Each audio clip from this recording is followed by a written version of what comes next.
Good afternoon, ladies and gentlemen. Welcome to the Ministry of Foreign Affairs. We will have the joint press conference of Minister of Foreign Affairs Bogdan Aurescu and Minister of Foreign Affairs and Defence of Ireland Simon Coveney. Minister Aurescu, you have the floor. Good afternoon. Thank you for your presence. It is a very special pleasure to welcome to Romania my colleague and friend, Minister Simon Coveney. Dear Simon, welcome to Romania.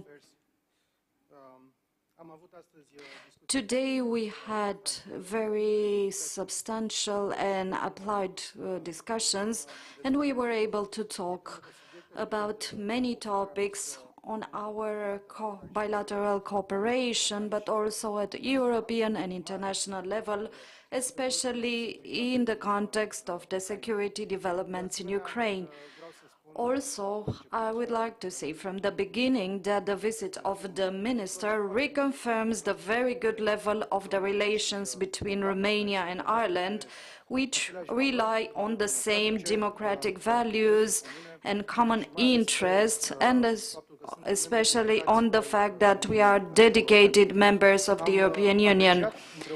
Together with Minister Coveney, we appreciate the contribution of the Romanian community in Ireland to strengthening our bilateral relations, as well as to the development of the Irish society and economy, and I would like to take this opportunity to thank him for the way in which Ireland is supporting the integration of the members of the Romanian community in the society. We also talked about how we can proceed in order to develop our economic relations. We have increasing trade, but it's not enough. Even though last year we recorded almost 36% increase compared to the previous years, there's still a lot to be done in order to develop the economic relations and the mutual investments. But there are promising sectors for these relations, and I refer to tourism, education, cybersecurity, and many other fields that could be exploited to the shared benefit of the two economies. We also talk about the topics on the European agenda that are of interest for Romania and for Ireland. We are two countries that strongly support the EU enlargement policy, and I'm happy that today in Brussels we have the first intergovernmental conference to start negotiations with North Macedonia and Albania. I think it's a very important step, and I welcome this step, a step that shows the strategic value of the enlargement policy of the EU, especially that this step comes after the European Council at the end of June decided to give the status of a candidate state to Ukraine and Republic of Moldova, and has confirmed the European perspective for Georgia. Of course, we talked about the EU relations with the UK, especially in the context of the implementation of the Northern Ireland Protocol. I reiterated the firm support of Romania for the position of the EU to solve the issues appeared related to the protocol by using with flexibility the mechanism provided by this protocol, and I also expressed the trust in the European Commission's actions. Dear Simon, of course, I can assure you of the Romania's solidarity in this sense. I also recall the fact that Romania continues to closely watch the situation of the Romanian citizens in the UK, given the numerous community we have in that country. Of course, a main topic of our discussion was the security situation in Ukraine, with the focus on the European and Euro-Atlantic global implications. This situation generated by the illegal and unjustified war of Russia against Ukraine has multidimensional effects. And today we've discussed also about the support that Romania has given to Ukraine in terms of humanitarian aid, or also the grain transit through Romania. And we also discussed about the importance of continuing the sanction policy of the EU and the international pressure on Russia in a coordinated and unitary manner. Also, we had a substantial exchange of views in terms of the situation in the Republic of Moldova. I'm happy that from here the minister will go to Chisinau. It is a visit that the Republic of Moldova needs. They need a lot of international support. And in this context, we talked about the very good results of the conference of the Moldova support platform had on Friday when we hosted this meeting in Bucharest. 615 million euro, more than 480 million are grants. This is the support we gathered on Friday, and a strong commitment to support the reforms that the authorities in Chisinau have undertook, an effort that is more relevant now given the benchmark and the goals that the opinion on the 17th of June of the European Commission has set for Moldova. And we've discussed about the importance of supporting Moldova in order for her to become closer in an irreversible way to the EU.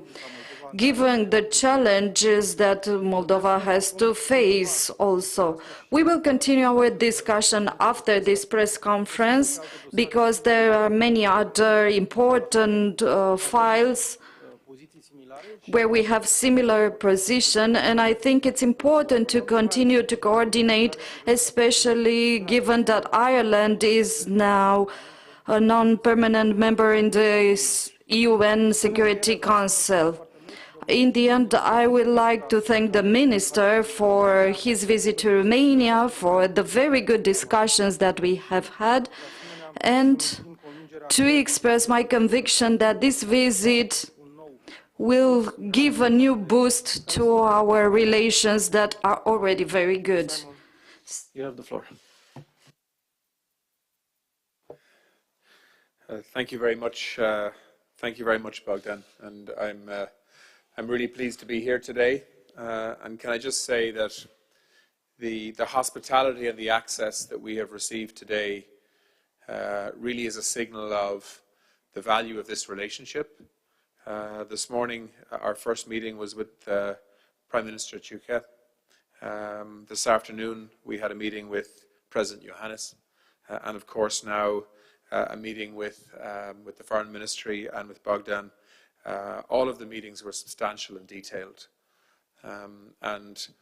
The reason why I'm here is to develop further the already close relationship and friendship between our two countries, but also to express solidarity with the leadership that Romania has been showing since the Russian aggression in Ukraine began.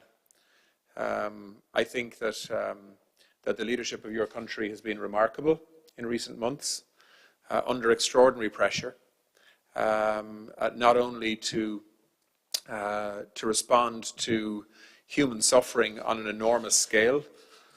Close to 1.7 million people have fled from Ukraine to and through both Moldova, but in particular Romania. More than 80,000 of them have stayed here under your protection and support. But also the role that Romania now plays in the context of trying to get grain and other goods out of Ukraine to the rest of the world. Half of all of the grain that has come out of Ukraine to date since the war began has come through Romania. And the infrastructure that you're putting in place at short notice to try and ensure that the impact of this war on global food security is limited to the greatest extent possible by proactivity here to try to free up supply routes to the rest of the world. The role you play in NATO, even though Ireland is not a NATO member state, I know has only been enhanced by the role that you've continued to play during this war. What we are responding to together, countries with very different histories and very different backgrounds and very different relationships with Russia, what we are responding to together in the EU is really a challenge to our way of life. Ukraine is currently fighting for its very existence. Ukrainians are giving their lives for the future that they want for their children in the context of what the EU has to offer. Freedom, democracy, respect for human rights, respect for dignity and minorities, economic opportunities for trade and cooperation and partnership, and most importantly, perhaps, the political stability that is the basis for all of that, that EU membership and the solidarity that comes with that EU membership provides. And so, you know, when we are talking about the consequences in our own countries of sanctions that are needed to try and bring this war to an end, when we talk about the burden of supporting incredibly vulnerable refugees coming from Ukraine, when we talk about what we are trying to do in the UN Security Council, what the EU, what NATO, and what many other international partners are trying to do in terms of supporting Ukraine, we are supporting Ukraine, but we are also supporting a way of life that we believe in, that is worth fighting for, in the context of the European Union and its future. And that is why also Ireland and Romania together are such strong supporters of enlargement. I've seen my own country in my lifetime be transformed by EU membership. I was born the year Ireland decided to join by referendum. And in those 50 years, my country has become unrecognizable from where we were 50 years ago. And that is because of the opportunity and the stability that EU membership has provided. And we want that for North Macedonia. We want that for Albania. We want that for Moldova. We want that for Ukraine. We want that for Georgia in the future. And indeed, the other Western Balkan countries. And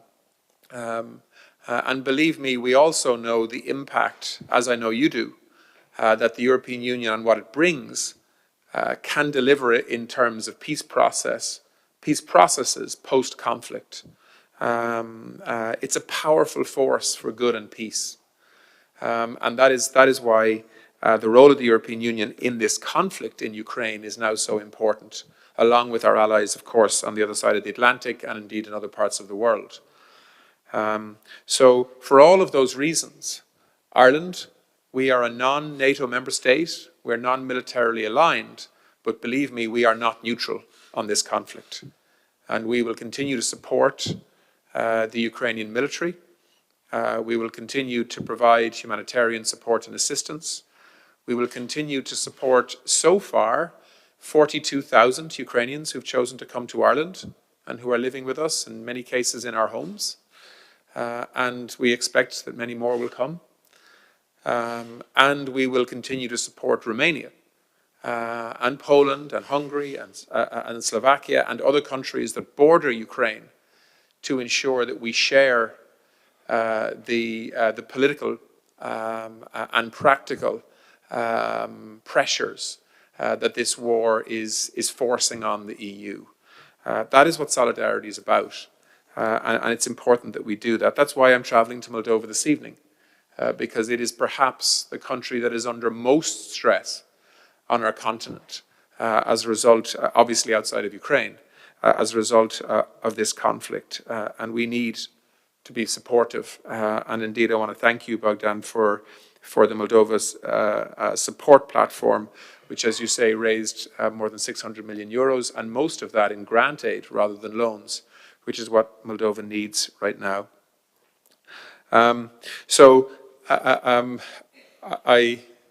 I don't want to spend much time at a press conference like this talking about the Northern Ireland Protocol because of the seriousness and the magnitude of the other issues that we all face together. But just to say, I just want to thank you for your solidarity on this issue.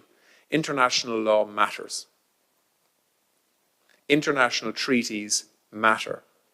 And when a country signs up to an international treaty as the basis for a way forward in terms of relationships, well then respecting those obligations matter, particularly for a country like the United Kingdom, which is a global and significant country. And the example that they give in terms of adherence to their international commitments is important, as well as, of course, the relationship with Ireland and our own peace process and all of the other issues that flow from the United Kingdom leaving the EU and all of its complexity.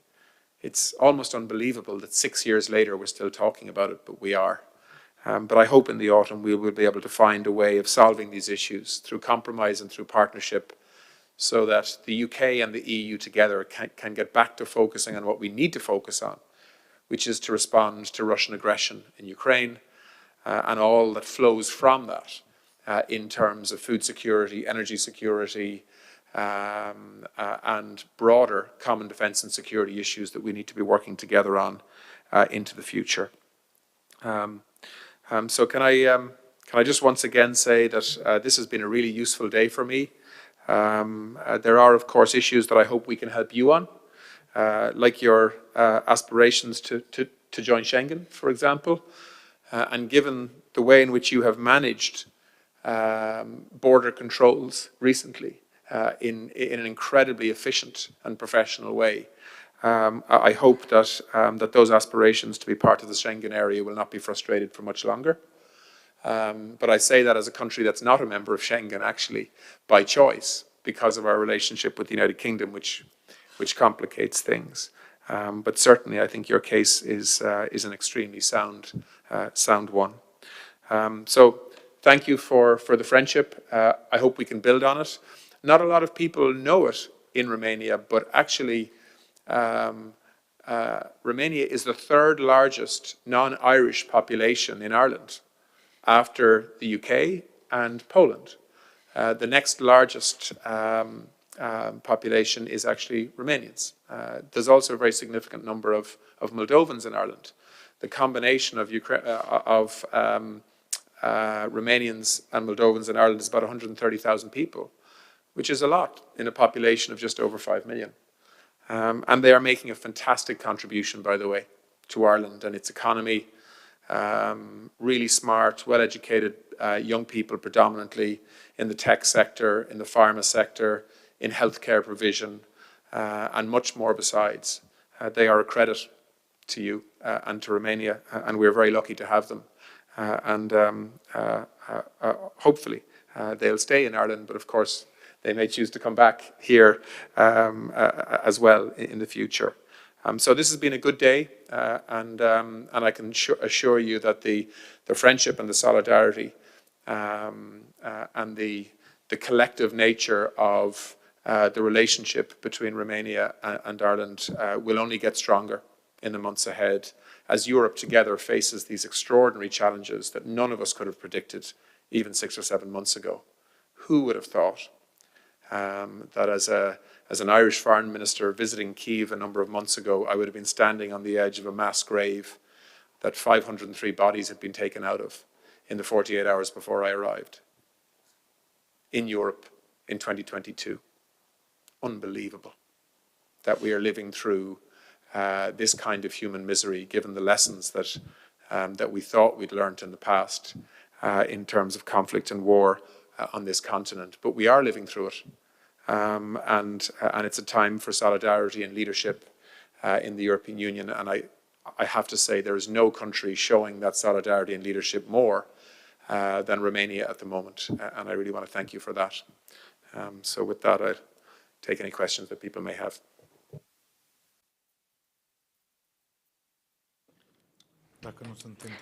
If there are no questions, the press conference ends here. Thank you for your participation, and we are waiting for you to other events organized by the Ministry of Foreign Affairs.